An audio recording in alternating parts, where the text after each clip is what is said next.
El último día de 1910 caía sobre el norte de México con un aire extraño, mezcla de júbilo y presagio. La revolución hervía en los campos, pero en la vasta hacienda del silencio, los ecos de la guerra apenas llegaban como un rumor lejano. Las paredes gruesas, de adobe y cal, parecían contener siglos de secretos y plegarias. Los sirvientes iban y venían, preparando la fiesta privada del año viejo ordenada por el patriarca, don Ramón Verdejo, un hombre de mirada dura, de esos que imponen silencio con solo entrar a una habitación. En el gran salón ardían docenas de velas en candelabros de plata, reflejándose en los retratos de los antepasados, rostros solemnes que parecían observarlo todo. En una esquina, el gramófono chirriaba una pieza de vals que se repetía con melancólica insistencia. Había vino importado, música, risas forzadas. Pero bajo aquel brillo había una tensión contenida, casi imperceptible, como si las paredes respiraran con esfuerzo. Mientras tanto, en los linderos de la hacienda, la noche era otra.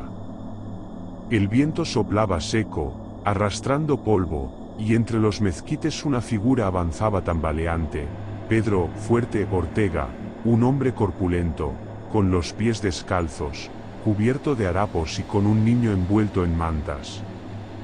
El pequeño lloraba apenas, como si entendiera que cualquier ruido podría costarles la vida. Pedro había escapado esa misma tarde de la cárcel de Durango, después de 3 años preso por un crimen que no cometió, el asesinato de un guardián de la hacienda. Lo habían condenado con pruebas falsas, sin abogado, sin voz. Solo recordaba el rostro de don Víctor Wilkens, el prestamista que lo señaló sin temblar, y la mirada fría de los jueces. Pero lo que lo mantenía con vida no era la venganza, sino aquel niño en sus brazos, su hijo, nacido en cautiverio y único motivo de su huida. Cruzó el río seco y siguió la línea de los nopales hasta divisar, a lo lejos, las luces de la hacienda. Solo un poco de leche y calor, luego me iré, se repitió. Las palabras eran promesas vacías, porque en el fondo sabía que esa noche nada terminaría bien. Atravesó los corrales, evitando a los perros con restos de pan duro que llevaba en el bolsillo. Uno lo olfateó, gruñó, pero el hombre se quedó quieto, murmurando una oración. Finalmente alcanzó una galería lateral, donde una puerta de madera vieja se balanceaba por el viento. Entró. Dentro, todo olía a cera derretida, perfume de rosas y humedad. Caminó a tientas por un pasillo adornado con tapices coloniales y santos que parecían observarlo con desdén. El niño se movió, gimió de hambre. Pedro buscó con desesperación algo, lo que fuera, que pudiera servirle. Subió una escalera de mármol, escuchando a lo lejos las risas del salón. Abrió una puerta al azar, era una recámara amplia, iluminada apenas por una lámpara de aceite. Allí, sobre una mesa de madera tallada, reposaba un joyero abierto, con un collar de perlas y una medalla con la imagen de Santa Lucía, patrona de los ciegos. Pedro la miró, respirando agitado. No quería robar, pero el hambre le quemaba el alma. En ese momento oyó pasos. La puerta se abrió suavemente. Era Isabela, hija de don Ramón. Joven, de rostro noble y ojos profundos, vestida con un camisón blanco. Se quedó petrificada al ver a aquel hombre enorme, sucio, con un niño en brazos. «Por el amor de Dios, ¿quién es usted?», susurró. Pedro levantó una mano temblorosa. No quiero hacerle daño, señora». «Mi hijo, tiene hambre», dijo con voz ronca. Isabela dudó unos segundos, observando el rostro agotado del forastero. Había algo en él que la conmovía, una humanidad sufrida que contrastaba con las risas que resonaban abajo. «Espere aquí», dijo al fin. «No llore, pequeño», añadió mientras acariciaba la cabeza del bebé. Salió rápido, tomó de la cocina una pequeña botella de leche y un trozo de pan, y regresó. Pedro, desconfiado, se mantuvo en la sombra. «Tome, no diga nada a nadie», dijo Isabela. Pedro se arrodilló, llorando de gratitud. «Dios la bendiga, señora. No olvido a quien da sin preguntar». Pero en ese instante, se escucharon voces en el corredor. «Revisen las habitaciones», gritó un capataz. Alguien entró por el patio de los establos. Isabela palideció. «Rápido. Por allá, al fondo, hay una salida al huerto», le indicó. Pedro se levantó con el niño, pero antes de irse la miró fijamente.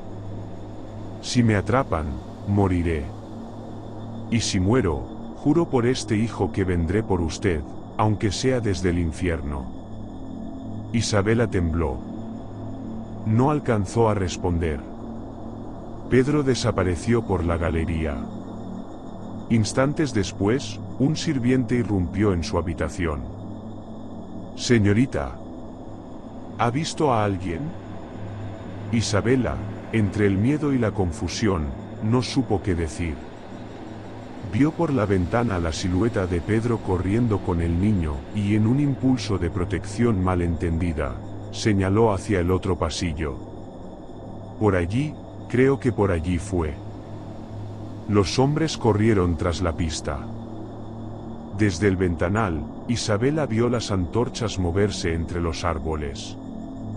Se oyeron gritos, disparos. Un perro ladró con furia. Luego, silencio. Esa noche nadie durmió. Revisaron la hacienda, los alrededores, el río. No hallaron rastro del intruso ni del bebé. El capataz juró haber visto una sombra negra meterse entre los matorrales, y un sirviente dijo haber escuchado un llanto que venía del pozo viejo. Al amanecer, un aire pesado cubría el lugar. Don Ramón mandó sellar los accesos laterales y reforzar la vigilancia.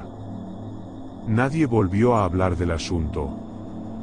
Solo Isabela, sola en su habitación, escuchaba todavía aquel juramento susurrado en la oscuridad: «Vendré por usted, aunque sea desde el infierno». Desde esa noche, cada vez que el viento silbaba entre los corredores, ella sentía que alguien respiraba junto a su oído, invisible, reclamando algo que jamás podría devolver. Los años cayeron como hojas secas sobre la hacienda del silencio, y el eco de aquella noche maldita de 1910 se fue desvaneciendo entre murmullos. México cambiaba, los ejércitos revolucionarios iban y venían, el campo se llenó de cenizas, y los grandes hacendados empezaron a caer uno a uno. Pero los verdejos sobrevivieron. La hacienda permaneció en pie, oculta entre llanuras y magueyes, como si las viejas paredes se negaran a morir. Isabela Verdejo, ahora Isabela Ledesma, vivía con su esposo, el doctor Adrián Ledesma, un hombre de buena reputación en el pueblo. Adrián era racional, creyente de la ciencia, de los diagnósticos precisos y las causas materiales. No creía en fantasmas ni maldiciones, pero evitaba hablar de la noche en que los criados juraron oír llantos cerca del pozo. En cambio, Isabela había cambiado, su rostro, antes risueño, era ahora sereno, pero siempre con una sombra de nostalgia en los ojos. Cada vez que el viento silbaba fuerte o las velas se apagaban sin motivo, su cuerpo se tensaba. Tuvieron una hija, María Fernanda, pero también adoptaron a un niño, Juanito, un huérfano que apareció en el hospital rural, abandonado a las puertas una madrugada de tormenta. Tenía apenas meses. Nadie supo de dónde provenía, solo que su piel era clara y sus ojos profundos, oscuros, casi negros, como pozos. Isabela lo acogió sin dudar. No sabía por qué, pero al verlo sintió una mezcla de ternura y desasosiego, una emoción que no podía explicar. A veces, cuando lo dormía entre sus brazos, tenía la impresión de que el niño la observaba con una seriedad impropia de su edad. El tiempo pareció traer calma. Sin embargo, los campesinos decían que el alma del forastero que había huido aquella noche seguía vagando. Cada fin de año, cuando los grillos callaban y el aire se tornaba helado, los peones encontraban cosas extrañas, huellas grandes cerca del pozo, la sombra de un hombre con un bulto en brazos caminando hacia los establos, y, en el corredor viejo, una marca de soga en el dintel, que aparecía una y otra vez pese a haber sido limpiada. Los sirvientes más antiguos murmuraban entre ellos, es el alma del hombre injusto, el que vino con un niño aquella noche. Otros decían, no, no es alma, es cuerpo. Dicen que vive en el monte, ciego del odio, esperando el día de cobrar. A muchos kilómetros de allí, en un pueblo polvoriento llamado Santa Vega, un hombre envejecido dormía entre sombras. Era Pedro Fuerte Ortega, ahora más delgado, con el cabello gris, la piel curtida, los ojos turbios. Había sobrevivido a su fuga y pasado años deambulando entre rancherías, escondido, haciendo trabajos sucios para quien le pagara algo de pan y mezcal. Su mente, quebrada por la culpa y la injusticia, confundía los recuerdos, veía a su hijo en los brazos de una mujer que lo traicionaba, o entre llamas, o llorando bajo el agua del pozo. A veces hablaba solo, murmurando frases entre sueños, Isabela. Isabela, la señora de las perlas, me vendió, me cegó. Los campesinos del lugar le tenían miedo. Algunos decían que su cuerpo olía a tierra húmeda, como si ya estuviera muerto, otros juraban que en la oscuridad sus ojos reflejaban luz como los de un animal. Una noche, mientras bebía en la cantina, un forastero lo observó con interés. Era un hombre elegante, con bigote fino y traje oscuro, que decía llamarse don Víctor Wilkens, un empresario de ferias y espectáculos ambulantes. Pedro Ortega, dijo con voz amable, he escuchado su nombre antes. Dicen que buscaba justicia. Pedro levantó la cabeza, desconfiado. ¿Qué quiere usted de mí? Wilkens sonrió. Nada, o tal vez algo que pueda devolverle lo que le arrebataron. Tengo información sobre esa hacienda, sobre la familia Verdejo. Cosas que no le contaron en el juicio. Pedro apretó los puños. ¿Por qué me ayudaría un hombre como usted? El prestamista bebió un trago de tequila y respondió con calma, porque yo también perdí algo allí. Porque hay una deuda que esa familia me debe, y me gustaría verla saldada. Wilkens le ofreció trabajo, custodiar caravanas, cuidar animales, hacer justicia a su manera. Pero no fue misericordia, Wilkens era un hombre de negocios y manipulador. Sabía que Pedro, ciego de rabia, sería una herramienta perfecta para sus fines. Durante los años siguientes lo tuvo bajo su mando, alimentando su odio y su sed de venganza. Le habló de Isabela, de cómo había delatado a un inocente, para proteger el honor de su familia. Le mostró una foto antigua de la Hacienda del Silencio, y al reverso, una nota escrita por don Ramón Verdejo, el asunto del ladrón y su hijo queda cerrado. Que nadie vuelva a mencionarlo. Ese papel fue suficiente para sellar la locura de Pedro. Wilkens, sin embargo, pagó su propio precio. Alrededor de 1924, sus ferias comenzaron a sufrir tragedias, incendios, muertes de animales, desapariciones de niños. Decía oír voces por la noche y veía rostros en los espejos de sus carromatos. Una madrugada lo hallaron en su tienda, convulsionando, con la mirada perdida. Murmuraba: no fui yo el que los condenó.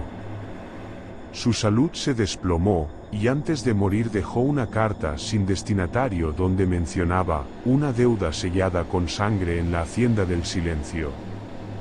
Esa carta fue guardada por un sacerdote del pueblo, que nunca supo el verdadero alcance de sus palabras. De regreso en el presente, Isabela vivía ajena a ese resurgimiento. Pero la culpa se manifestaba en sus noches. A veces soñaba con un hombre cubierto de barro, de pie frente a la ventana, sosteniendo un niño envuelto en mantas. Cuando despertaba, las cortinas se mecían solas. Una madrugada, al pasar por el corredor del ala norte, vio algo que le heló la sangre, una figura de pie, al fondo del pasillo, inmóvil, tan alta que rozaba el marco de la puerta. Creyó escuchar el llanto de un niño detrás de aquella sombra. Parpadeó, y la figura ya no estaba. Esa misma semana, un peón nuevo cayó enfermo. En su delirio, decía haber visto a un hombre de ojos blancos mirando desde el pozo. Isabela pidió al capataz que lo sellaran por completo. Pero cada mañana, el candado amanecía abierto.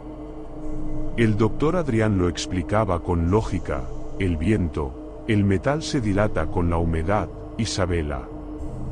No hay fantasmas, solo grietas viejas. Ella no respondía. Sabía que algo más profundo se movía bajo la tierra, como si el pasado aún respirara en los cimientos. Y en efecto, el pasado estaba regresando. Pedro Ortega, ahora envejecido y trastornado, había partido rumbo al norte tras seguir un rumor, que en la hacienda donde lo condenaron, una familia rica criaba a un muchacho con los ojos más oscuros que la noche. El rumor lo encendió. En su mente rota, ese niño era su hijo.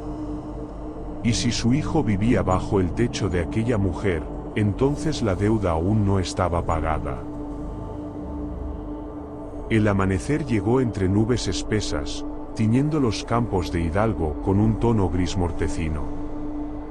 Don Mateo fue encontrado colgado del campanario, con la lengua negra y los ojos abiertos de par en par. El pueblo entero lo interpretó como justicia divina, aunque nadie podía explicar cómo había subido tan alto sin ayuda. Solo Lucía supo que el anciano había muerto por hablar de más. Había jurado, la noche anterior, que la justicia no tenía ojos, pero sí oídos. A partir de entonces, la atmósfera del pueblo cambió. Los gallos dejaron de cantar, las campanas sonaban solas a medianoche y los perros cavaban la tierra sin motivo, como si olfatearan algo que no debía salir a la superficie. El aire olía a hierro, a humedad y a un perfume antiguo que los más viejos decían recordar del velorio de la familia de Pedro años atrás. Pedro, mientras tanto, estaba siendo consumido por visiones. Veía sombras que se movían dentro de su casa, un par de ojos vendados que lo observaban desde los rincones. Comenzó a oír una voz femenina que lo llamaba con dulzura: justicia, justicia mía. Intentó rezar, pero las palabras le pesaban como piedras en la lengua. Fue entonces cuando decidió abrir el cofre del despacho de don Mateo, el mismo que el sacerdote le había prohibido tocar. Dentro halló papeles amarillentos, sellos reales de la época del Porfiriato y un diario con la letra del propio cura. El diario revelaba la verdad que el pueblo había enterrado. En 1898, Pedro había sido condenado injustamente por el asesinato de un hacendado local, pero escapó antes de ser ejecutado. La esposa del hacendado, una mujer llamada Isabel de Luna, se quitó la vida al día siguiente, y la superstición dictó que su espíritu sería el que reclamara justicia eterna. Don Mateo había sellado aquel secreto con un juramento, temeroso de que el alma de Isabel regresara a castigar a quienes permitieron la injusticia. Ahora, casi 30 años después, el eco de aquel juramento se estaba rompiendo. Las hojas del diario estaban manchadas con sangre seca, y al final, en una página sin fecha, Pedro leyó una advertencia escrita con apuro. El día que se levante la venda, la justicia caminará otra vez. Pero no distinguirá entre culpables y testigos. Aquella misma noche, Pedro soñó con Isabel. Vestida de blanco, con los ojos cubiertos por una venda carmesí, lo abrazó con ternura y le susurró: no fue justicia lo que te negaron, fue misericordia. Despertó sudando, y al mirar por la ventana, vio algo que lo dejó sin aliento, el cuerpo de Isabel, o lo que quedaba de él, colgando del mismo árbol donde años atrás había sido hallada muerta. El viento soplaba fuerte, haciendo que el velo que cubría su rostro se agitara como si respirara. Pedro comprendió entonces que el pacto se había roto y que la ceguera que él había cargado toda su vida, esa negación de mirar su propia culpa, había invocado algo peor que la injusticia, había invocado el juicio ciego del más allá.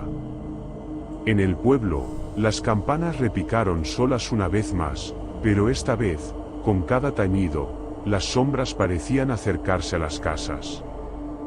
Y al final del repique, una voz femenina, gutural y fría, recorrió las calles: la venda ha caído. El pueblo de Santa Micaela se sumió en una penumbra perpetua. El sol ya no lograba atravesar las nubes, y el aire olía a tierra recién removida, como si bajo cada casa alguien hubiera sido enterrado vivo.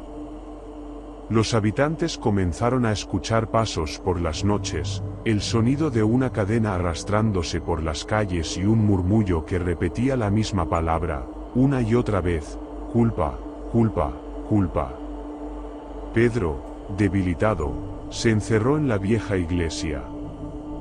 La madera del confesionario estaba podrida y la estatua del Cristo parecía observarlo con una mezcla de compasión y reproche. Afuera, las campanas tañían solas, pero el sonido era distinto, opaco, como si viniera desde bajo tierra. Los aldeanos, presas del pánico, corrieron hacia la parroquia buscando refugio. Una docena logró entrar antes de que las puertas se cerraran de golpe por sí mismas. Afuera, los gritos cesaron bruscamente, reemplazados por un silencio absoluto. Solo se oía la respiración entrecortada de los que estaban dentro y el llanto sofocado de una niña. De pronto, una luz blanquecina emergió desde el altar. En medio del resplandor apareció Isabel de Luna, con su rostro cubierto por la venda ensangrentada y las manos extendidas. Su voz resonó sin necesidad de palabras, entrando directamente en las mentes de todos los presentes: no hubo justicia, solo olvido. Los aldeanos cayeron de rodillas. Algunos intentaron rezar, pero de sus labios no salían palabras, solo un murmullo deformado. Isabel avanzó lentamente, y cada paso hacía que las velas se apagaran una tras otra. La oscuridad parecía beber la luz. Pedro se levantó tambaleante y gritó: yo pagué por lo que no hice. Ya basta. La mujer se detuvo frente a él. La venda cayó, dejando ver unos ojos blancos, ciegos, pero brillantes como mármol pulido. No fue justicia lo que te negaron, Pedro, susurró. Fue la verdad. Y entonces, una visión atravesó su mente, vio su propio rostro joven, sosteniendo el arma ensangrentada con la que había matado al hacendado. Recordó los gritos, la pelea por dinero, y cómo había culpado al destino por su propio pecado. Todo el tiempo lo había negado, tanto que su mente había inventado una historia alternativa, un martirio cómodo. Pedro cayó al suelo, comprendiendo que la justicia que lo perseguía no era la de los hombres, sino la que él mismo había invocado al rehusarse a ver. Isabel se inclinó sobre él y lo besó en la frente. Su piel se volvió ceniza al instante. «Ya puedes ver». Los demás en la iglesia comenzaron a gritar. Uno por uno, sus ojos se nublaron, volviéndose completamente blancos. Las campanas repicaron una última vez, tan fuerte que el sonido pareció fracturar el aire. Cuando el silencio volvió, la iglesia estaba vacía. No quedaban cuerpos, solo vendas ensangrentadas esparcidas por los bancos, como si una multitud invisible las hubiera dejado atrás. Al amanecer, los pocos que se atrevieron a regresar hallaron las calles cubiertas de polvo gris. En la puerta del templo, un crucifijo caído tenía grabadas unas palabras que nadie recordaba haber visto antes. No hay justicia sin ojos que la vean. Y entre los escombros, un hombre ciego caminaba descalzo, murmurando los nombres de los muertos, buscando el perdón que ya no existía. Décadas después, la Hacienda del Silencio y el pueblo de Santa Micaela se convirtieron en un sitio abandonado. Los muros estaban cubiertos de hiedra, las ventanas rotas filtraban la luz como ojos vacíos, y el viento recorría los corredores con un murmullo que nadie se atrevía a describir. Los pocos que se acercaban hablaban de sombras que se movían solas y de un sonido repetitivo, como cadenas arrastrándose por la tierra: culpa, culpa, culpa. Los relatos que sobrevivieron en los pueblos vecinos decían que la noche en que Pedro Ortega fue consumido por la justicia ciega, él no murió realmente, su espíritu quedó atrapado entre las paredes de la iglesia, condenado a caminar entre los vivos, recordando eternamente su propio pecado y el de quienes le negaron la verdad. Algunos afirmaban que, al acercarse a la iglesia al amanecer, se podía escuchar su voz susurrando los nombres de los muertos, buscando reconciliación imposible. La leyenda se convirtió en advertencia. Los niños escuchaban a sus abuelos decir que la justicia no es ciega, sino que castiga a quienes cierran los ojos. Algunos viajeros que pasaban por el camino de Santa Micaela juraban ver una figura ciega, alta y encapuchada, con un niño a su lado, caminando sin tocar el suelo, como si flotara entre la realidad y el recuerdo. El crucifijo caído del templo, cubierto de polvo y hiedra, todavía mostraba las palabras grabadas décadas atrás. No hay justicia sin ojos que la vean. Y cada año, en la víspera del 31 de diciembre, un viento frío recorría los campos de Hidalgo. Los habitantes cercanos aseguraban que se escuchaban risas y llantos mezclados, como si alguien estuviera celebrando y llorando al mismo tiempo. Algunos decían que era Pedro Ortega intentando reconciliarse con Isabel de Luna, otros que era la misma Isabel, recordando a los vivos que el olvido no era perdón. La hacienda y el pueblo permanecieron como un testimonio silencioso de que el pasado, aunque enterrado, nunca deja de mirar, y que la justicia, cuando se niega a ver, puede caminar más allá de la muerte, ciega pero implacable, reclamando a cada alma que se atreva a ignorarla. Así, Santa Micaela quedó marcada para siempre. Susurros entre los arbustos, sombras que no corresponden a cuerpos, y la sensación de ser observado se convirtieron en la rutina de los pocos que osaban acercarse. Y en las noches más oscuras, todavía se puede escuchar, flotando en el viento: culpa, culpa, culpa.